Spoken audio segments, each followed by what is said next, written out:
సంవత్సరాల తరబడి ఎన్ని మందులు వాడినా మీ మోకాల నొప్పులు తగ్గట్లేదా? ప్రాణ పెయిన్ క్లినిక్ లో అత్యాధునిక చికిత్స. ఇగో అన్న అంతా మంచిగేనా, ఎలా ఉన్నవే అంటూ బుల్లితెరపై ఎంతగానో గుర్తింపు తెచ్చుకున్నాడు బిత్తిరి సత్య అలియాస్ చేవెళ్ల రవి.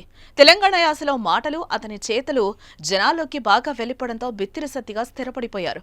తాజాగా బిత్తిరి సత్య వివాదంలో చిక్కుకున్నారు. హిందువులు అత్యంత పవిత్రంగా భావించే భగవద్గీతను కించపరిచారని, హిందువుల మనోభావాలను దెబ్బతీశాడని రాష్ట్రీయ వారణసేన సభ్యులు సిసిఎస్ పోలీసులకు ఫిర్యాదు చేశారు. దీంతో అతనిపై కేసు నమోదైంది.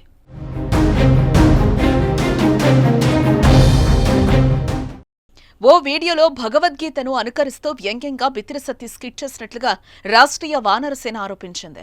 ఆ వీడియోలో భగవద్గీతను బిల్లుగీత అంటూ చేసిన పాత వీడియో ప్రస్తుతం సోషల్ మీడియాలో వైరల్ అయింది. దీనిపై నెటిజన్లు మండిపడుతున్నారు. మరోవైపు హిందూ సంఘాలు సైతం బిత్తిరి సత్యపై మండిపడుతున్నాయి.